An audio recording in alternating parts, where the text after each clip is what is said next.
വീടും വെളിച്ചവുമില്ലാതെ നരകയാതന അനുഭവിക്കുകയാണ് കോഴിക്കോട് കേലോട്ടുകുന്നിലെ നിവാസികൾ. ഇവരുടെ ദുരിതം നിരവധി തവണ സർക്കാരിന്റെ ശ്രദ്ധയിൽപ്പെടുത്തിയിട്ടും അധികൃതരുടെ അവഗണന തുടരുകയാണ്. ജനിച്ചു പോയതുകൊണ്ട് മാത്രം ജീവിക്കേണ്ടി വരുന്ന ചില മനുഷ്യരുണ്ട്. അത്തരം ചില ജീവിതങ്ങളെ കാണണമെങ്കിൽ കുഗ്രാമങ്ങളിലേക്കൊന്നും പോകേണ്ടതില്ല. കോഴിക്കോട് നഗരത്തിന്റെ തിരക്കുകൾക്കിടയിൽ തൊണ്ടയാട് ബൈപ്പാസിന് സമീപത്ത് ഏതാനും മീറ്റർ അകലെ കേലാട്ടുകുന്നിലേക്ക് പോയാൽ മതി. ദുരിത ജീവിതങ്ങളുടെ ഘോഷയാത്രയാണ് ഇവരുടെ ജീവിതത്തിലുടനീളം. വീടെന്ന് പറയാനൊന്നുമില്ല. പട്ടിക കൊണ്ടും പ്ലാസ്റ്റിക് ഷീറ്റ് കൊണ്ടുമൊക്കെ വലിച്ചു കെട്ടിയ 40ഓളം കൂരകൾ, അതും സർക്കാർ പുറംപോക്കിൽ.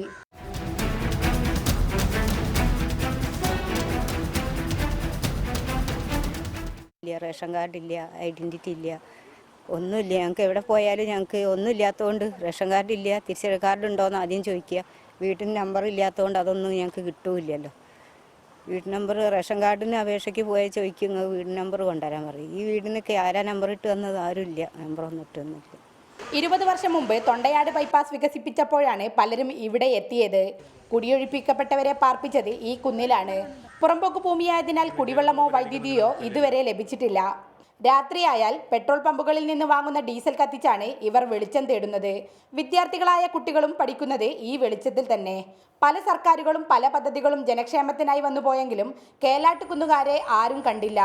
കാരണം ചോദിച്ചാൽ ഇവർ പറയുന്നത് ഇങ്ങനെ: പഠിക്കാനാണെന്നുണ്ടെങ്കിൽ അതിനില്ല, പിന്നെ മാറാരോഗങ്ങളാണെന്നുണ്ടെങ്കിൽ ഇവിടുന്ന് ഇറങ്ങിയൊരു സമയമില്ല. അത്രയും സങ്കടത്തിലാണ് ഞങ്ങളിവിടെ ജീവിക്കുന്നത്.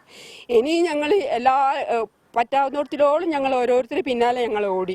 ഇനി ഞങ്ങൾക്ക് ആർക്കും ഓടാൻ, ഞങ്ങൾക്ക് വയസ്സാവല്ല, ഓരോ ദിവസം കൂടുതലൊക്കെയാണ് ഞങ്ങൾക്ക് ആവത് കുറഞ്ഞു വരിക.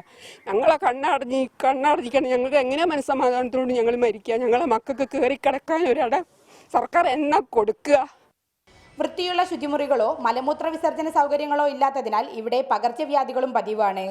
കാലങ്ങളായി പല അധികാരികളുടെ മുമ്പിൽ നിവേദനവും പരാതിയുമെല്ലാം ബോധിപ്പിച്ചെങ്കിലും വാഗ്ദാനമല്ലാതെ മറ്റൊന്നും അധികാരികൾക്ക് നൽകാനില്ലെന്നും ഇവർ പറയുന്നു.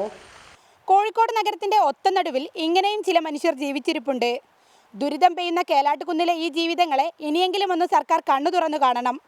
കോഴിക്കോട് നിന്നും ക്യാമറാമാൻ VM റിൻഡുവിനൊപ്പം TK സബീന, റിപ്പോർട്ടർ.